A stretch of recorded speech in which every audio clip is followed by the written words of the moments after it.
Listen up, get ready, I'm not gonna take no more. There's a revolution, a revelation going on in my soul. Buckle up, get ready, we're not gonna sit back. Okay, all you citizens of the world, welcome back to Live from the Heartland for the week of September 7th in the year 2024. And once again, I'm honored to bring on Don Rose, who I got to confess, I always look forward to having him on because I respect his kind of insight and observations about what goes on in the political world. And I'm glad that he allows us to invite him on a regular basis, it seems. So hello to you, Don, and thanks for being here. Well, it's always good to talk to you. We just had a Democratic convention here in town. There was a lot of build up to it, a lot of interviews in my own world based on that photograph of me from 1968. One of them, I think, was you had given them my name, and that might have been the Judy Woodruff interview I did.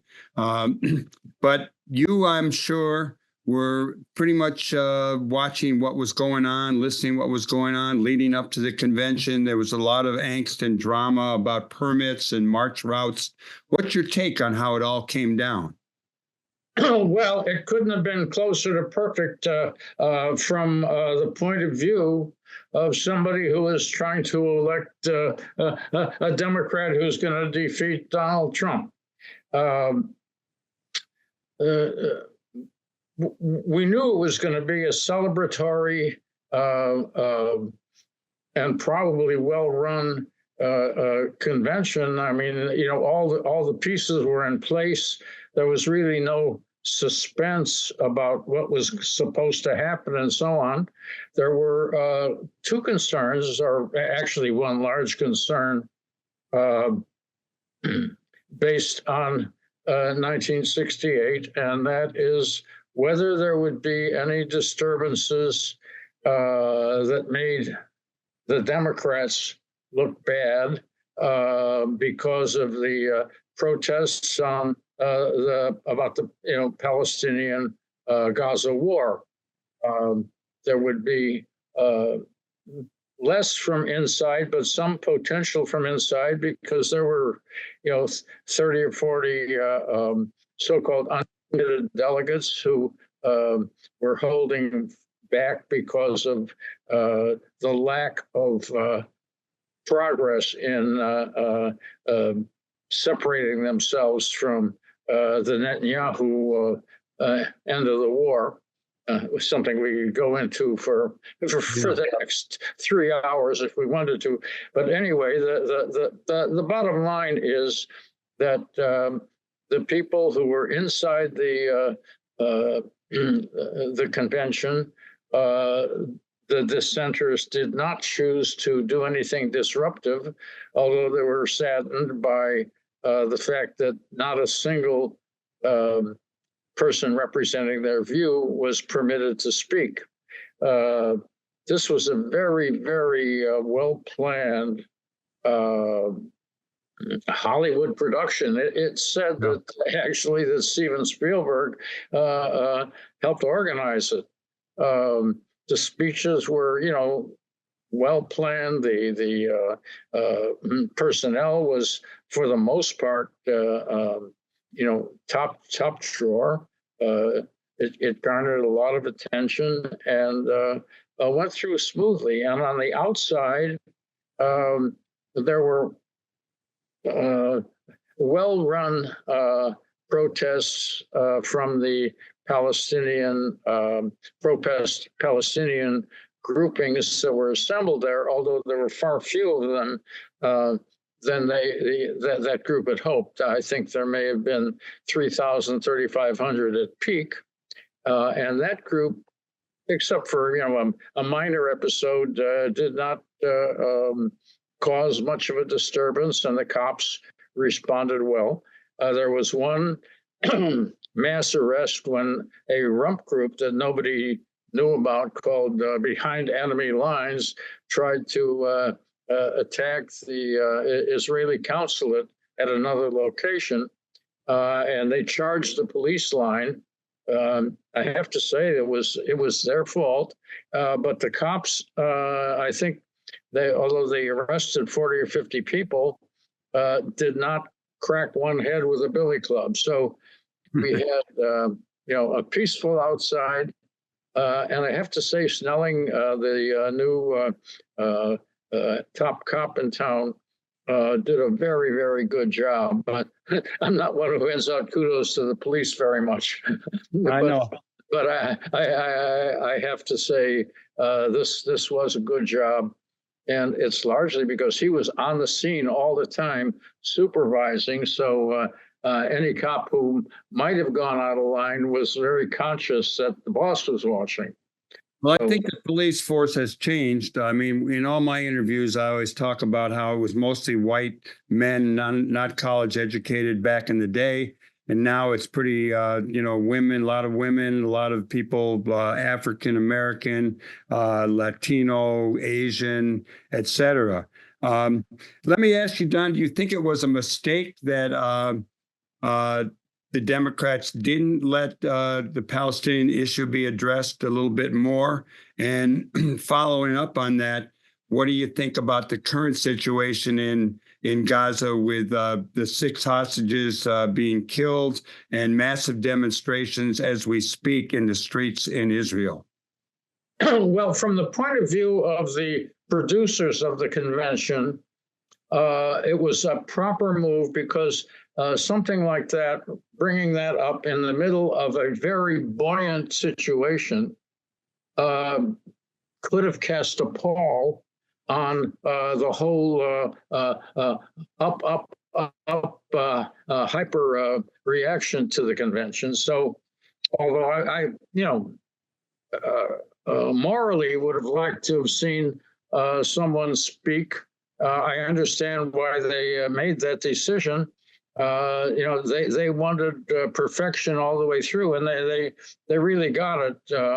Although you could say that there's a legitimate case for having put on such a speaker. So they came out of the convention, and buoyant is a word I keep using over and over. Kamala went into that convention with her numbers on the rise and came out day by day. There was not what they call a convention bounce, where somebody gains 5-6 points at a time, but inch by inch, she continues, to this very day, I think, gaining support and gaining numbers. She recently, I think an ABC poll showed her something like 4 to 6 points ahead, which is outside the margin of error. So she's doing well. I don't know how much this vaunted sit-down interview slowed the progress, but it didn't hurt her. Now I've got a whole rap on that subject, but well, let me throw in here that I do think that it was a pretty joyous event, and I think a lot of us felt pretty good. But I also, clearly I understand it, but the Democrats definitely are moving to the center, at least at this time, whether it's around the border, whether it's around patriotism and the flag, the war, et cetera. They seem to, kind of damp down what tendencies we might like to see. Well, I like them moving, reclaiming the question of patriotism. Yeah. That's been something that people have been debating, since the 60s. There was a guy who, Johnny, I can't remember his last name. Johnny Rawson, Little Red, White, and Blue Book. Right. He this is back in the 60s when things were really talking about America, KKK, and so on. He says we've got to regain the question of patriotism, and so I think that was a very good move. Now the situation over there continues to be devastating. Biden's longtime sentimental friendship, which is strained a lot, with Netanyahu, has prevented him from taking serious steps, more serious steps than noodling the guy to end the war, or to take on a ceasefire. It took him a long time just to say we want a ceasefire, and now that we've had they found recently executed 6 of the 110 or 15 hostages left, and maybe more to come. It finally has. We're getting major eruptions inside Israel, and a general strike called, and so on. But I continue to feel that Netanyahu is immovable on this, that he really doesn't want to end this thing, and he would even risk a larger Middle East war because it keeps his ass out of jail. Where he would he'd be out of office first and then go on trial, et cetera, et cetera. Reminding me of some guy here who's trying to keep himself out of jail, so he's running for president. I don't have a solution to it. The people in Israel are themselves conflicted, although I think, unfortunately, the majority support that war. Now, it's going to be endless, in my view, because for every tragic bombing and civilian deaths in Gaza, and these horrendous attacks on the West Bank, you build up, you get new recruits for Hamas, which are the bad guys. I'm one who believes that there should be a Jewish state, but not at the horrendous cost. They're not going to dissolve, but they've got to find a way toward peace, which we've been saying for decades now. And I grew up personally profoundly unhappy about the potential for what we have long called the two-state solution. Yeah, well, I would love I read one thing that had me leaning toward one state that had both Israelis and Palestinians together, but that's pretty doubtful. And I'd be great to see a two-state solution, but it looks pretty far off.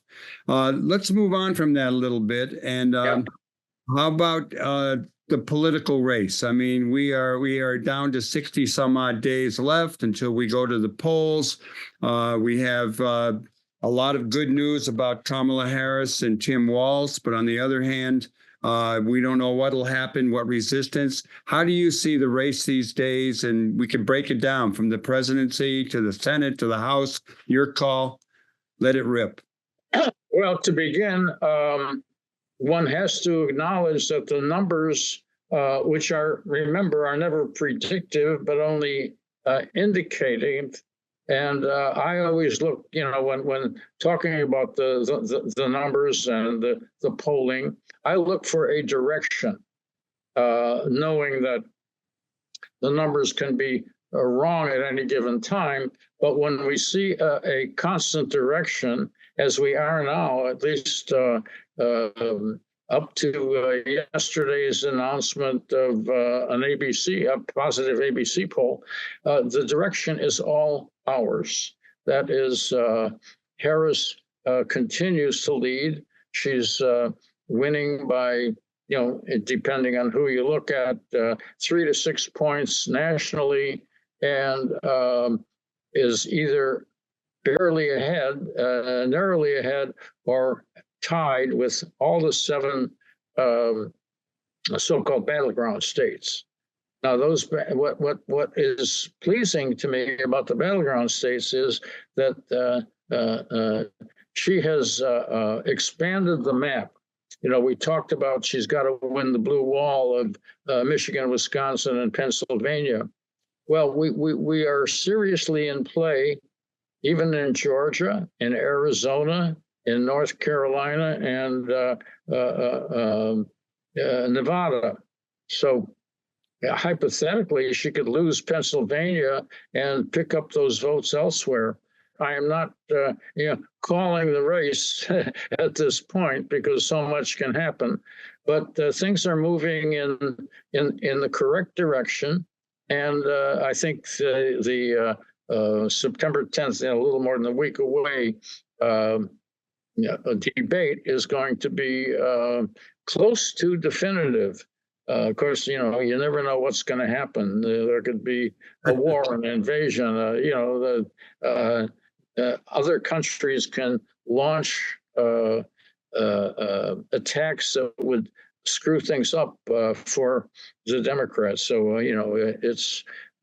it's never wise to predict this early. But we have to remember, on the national numbers, a Democrat has to be ahead by 3 to 5 points at least in order to compensate for the electoral college advantage that Republicans have. In the battleground states, of course, if you win by a half a point, you've won. And that's what's gone on. That's the way it's been. It's going to be close, and it's going to still boil down to those battleground states. But I'm looking forward to the big debate because I think she finds her métier there. If you'll remember, she really cleaned up on Joe Biden in the first and only Democratic primary debate 4 years ago, where it took place in 2019. And then when she was already on the ticket and she had to debate Mike Pence for the vice presidency, she took him apart too. So we know she can do that, and particularly when we see her in action a couple of times in Senate investigations, she handles herself beautifully there. So and Trump has his own abilities to debate, but I think she can staunch him, and she gets under his skin, and if she knows just how to do it, she can take him apart. And if she doesn't do overkill to make her look, quote, bitchy or something like that, which women still have to worry about, about looking too strong or too aggressive in a debate. I'm optimistic about the result of that debate. So. Well, I hope you're right, and I'm. That's kind of where I'm leaning, but we'll always see. We've been fooled before. Let's give me a minute or two on the Senate and then the House. If we get the presidency and win the House and the Senate, we got some golden time ahead of us, perhaps. If we don't win one or the other, we don't have the trifecta. What's your sense in the Senate? I mean, we got John Tester is an issue. It looks like Sherrod Brown is good in Ohio. I'm not sure. What's your sense about the Senate races? Well, Tester is always up there on the knife edge. I am personally optimistic about him because I think Trump has stalled. He has not gained anything from anybody, and he may have lost a little bit over the last couple of weeks. We don't know for sure. But Vance, who is very aggressive, is very unpopular. So all of his mouthings, I think, only hurt the Trump situation. So I think we can hold the Senate because I think there might be a surprise or two coming up. If we lose one, there's a couple of possibilities. There's always the unexpected, and I am what should I say, not as optimistic about holding the Senate as I am at the moment about the presidency. I am pretty well convinced we will take the House and possibly substantially. So we may be close to the trifecta. Who are the Senate? Maybe out of the blue, we hope might come to the fore. Are you talking about Florida? What other states should we be watching? Florida is a potential. I think Texas is even a potential here. You know, I mean, that would be a huge surprise. But both of those states, both in the presidency and in the Senate races, are much, much closer than anybody expected. I mean, we're talking about less than 5% presidential potential in Florida. There's a big abortion issue on the ballot there, and this guy Scott has never been that. The incumbent has never been quite that popular. So I think that's a possibility. And Cruz is always, winds up being a narrow case. And in this situation, with the direction things are going, I think there's a potential in Texas just for that. Just as I believe there's a strong potential of Harris carrying North Carolina. Well, we hope that all goes in that direction. I'd like to ask you a couple of things. You can bring them together however you want to handle it. One is, where do you get your information? Do you go to the regular sources, New York Times, Washington Post, The Guardian? Do you have any secret e-newses and sites that you check out, or informants? Anything you'd like to shed some light on that? Well, I use all those sources, of course. The New York Times, with an occasional flaw, is still a very positive source. I watch a lot of TV. I watch much more TV than I should all day long, looking at both CNN and MSNBC. And CSN has some very insightful people on it. They always have that, and they've got Axelrod, my friend David Axelrod, among others, but they have dissenters, and they have very objective people like John King, who is so often overlooked and underestimated, and he's one of the best analysts there is. And I also have a network of one of several what I call professional networks of listing involving pollsters and messaging people. And a guy named Mike Podhorzer puts these things together. And he was, although you don't see him on TV a lot, he was the political director of the AFL-CIO, and another one of the most insightful people around. And he's kind of a secret. So I try to put these all together. And I think what might set me apart from other people doing the same thing is that, I've had my own experience running campaigns and consulting for campaigns, and that gives me an insight advantage over, people who are observers or reporters. So it's all, put it all together, and I spout something out every Monday about what my view of the world. And I used to include, things going on in Chicago and just general complaints about television or cultural and so on. The situation here is so dire. I've just spent most of the last year, every column just about the national election forthcoming. Yeah, can I give your email out so that people who want to get your e-news could contact you? Yeah, it's donrose65 at AOL.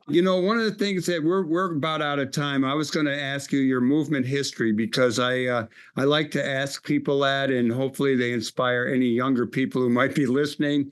But why don't you give us one highlight from your career that you would share with our listeners and viewers at this time, Don?